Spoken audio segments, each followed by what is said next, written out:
एबे चल आमे सपुष्पक उद्भिदर लिंगीय जनन कथा पढ़िबा। प्रथमे चल आमे तार सबु जनन अंग को देखिबा।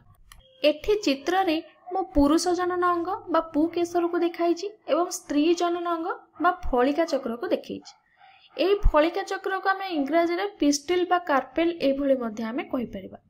कार्पेल बा फलिका माने कोन ना एई अंश को आमे कहूचे कार्पेल आ ये टोटल अंशटा को आमे कहूचे कोन पिस्टिल बा फलिका चक्र बोली आमे कहूचे बा समुदाय अंश को पिस्टिल बा फलिका चक्र बोली कहजे।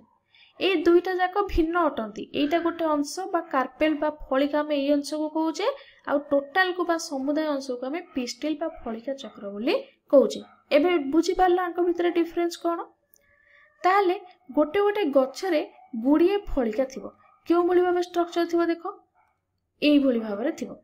मु जदी कहबी देखो प्रथमटा हमर एई भली भाबरे थिला एमती मध्य किछि गछरे थिबो कोन एठी बहुत सारा कार्पेल बा तीनटा कार्पेल थिबे गोटे पिस्टिल थिबो बा फलिका एठी तीनटा थिबे आ फलिका चक्र एई भली एमती थिबो बा टोटल गोटे फलिका चक्र रे तीनोटी कार्पेल थिबो।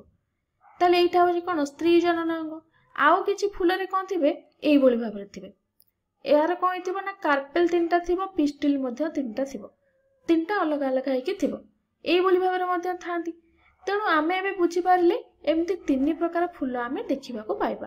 प्रथम रे कोन ना गोटे ही कार्पेल बा गोटे फलिका जाई कि आ सहित फ्यूज हेइछि। द्वितीय रे तीनोटी कार्पेल बा तीनोटी फलिका जाई कि आ गोटे सहित फ्यूज हेइछन्ती बा गोटे पिस्टिल सहित फ्यूज हेइछन्ती। एठी कोन तीनोटा कार्पेल तीनटा पिस्टिल सहित एठी फ्यूज हेइछन्ती। ताले एबे तीन जनक भितरे डिफरेंशिएट करि पारुथिबो कोउटा किपरि भाबरे थाए।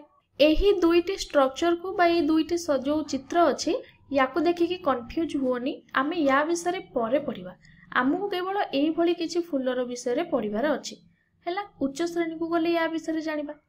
एबे चल आमे पुरुष जनन अंग को देखिबा।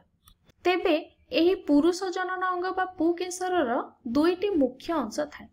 ए जो ऊपर अंशटा को आमे कहे पराग पेटिका जेउथरे पराग रेणु सब थाए एवं ए जो लंबा है कि जो स्ट्रक्चर टी अछि बा संरचना अछि ताहा को आमे कोन कहे ना पराग नळी बोली कहिताउ।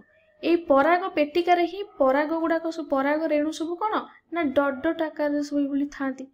ताले एहा पुरुष जायक कोष को धारण करिताय। सेही परि आमे स्त्री जनन अंग को देखिबा। एही स्त्री जनन अंग बा फलिका चक्र कोन थाए तीनोटी अंश को धारण करिताय। ऊपर जो अंशटी थाए ताको गर्भशीर्ष बोली कहा जाए, मझी अंशटी को गर्भदंड बोली कहा जाए एवं तल अंशटी को गर्भाशय बोली आमे कहिताउ। तेबे मनरे गोटे प्रश्न एठी आसुछि कोन सतरे समस्त फूल रे ए भली दुईटा जाक अंग थाए कि पुरुष जनन अंग आ स्त्री जनन अंग उभय समस्त फूल रे थाए कि ना सेही भली न थाए। किछि फूल रे थाए एवं किछि फूल रे उभय न थाए कि गोटे गोटे कि थांती। उदाहरण स्वरूप जदि मु कई फूल कथा कहबी एहा उभयलिंगी अटे। सेही परि गोलाप कई सूर्यमुखी एई सब होचंती उभयलिंगी फूल। अन्य पटे जदि तुमे अमृतभंडा गछर जो फूल को देखिबो सेठार तुमको केवल फलिका देखिया को मिलिबो। जदि तुमे टिके पाखरु देखिबो ताले ए सब फलिका कोन जोड़ी होई के रहितला परि देखा जिवो। आउ किछि फूल देखिबे केवल पुरुष जनन अंग एठी रहितिबो बा एमानको एकलिंगी फूल बोली आमे कहे।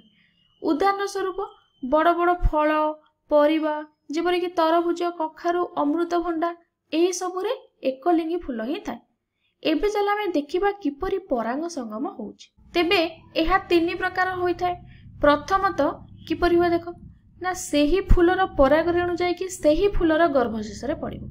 द्वितीय रे सेही फूलर पराग रेणु जाय कि अन्य एक फूल बा सेही गछर अन्य एक फूलर गर्भशेष रे पड़िबो। एवं तृतीय रे कोन होउछि ना तृतीय रे सेही फूलर बा ए जो गछर पराग रेणु जाय कि अन्य एक गछर गर्भशेष रे हेटी पड़िबो बा गोटे फूलर पराग रेणु जाय कि अन्य एक फूलर बा भिन्न भिन्न फूलर गर्भशेष रे पड़िबो। ए जो प्रथम दुईटी हैला एटा और एटा ए दुईटा को आमे कोन कहती ना ए दुईटा को आमे स्वपरागण बोली कहती। एवं ए जो तृतीयटी हैला ए गछर पराग रेणु जाय कि अन्य बा भिन्न गछर पराग रेणु रे पर गर्भशेष रे पड़िबो ताको आमे पर परागण बोली कहिताउ। एवं एही सब कार्य कहा द्वारा होइताय पतंग पक्षी जल वायु आदि माध्यम रे जाइथाय बा एही माध्यम रे पराग रेणु आसी सेही जातिर अन्य एक फूलर गर्भशेष रे पड़े एवं परे कोन हुए ना गर्भदान हुए। सबुठारु गुरुत्वपूर्ण जिनिस हैला ଏହି परपरागण समान जातिर फूल होता है जेपरिक कई फूल सहित हम एवं जदि मु कहि सूर्यमुखी सूर्यमुखी सहित हम किंतु गछ एठी अलग हम। गर्भशीष शतकरा जैविक अम्ल और अन्य पदार्थर मिश्रण एक अठालिया पदार्थ जात होता है।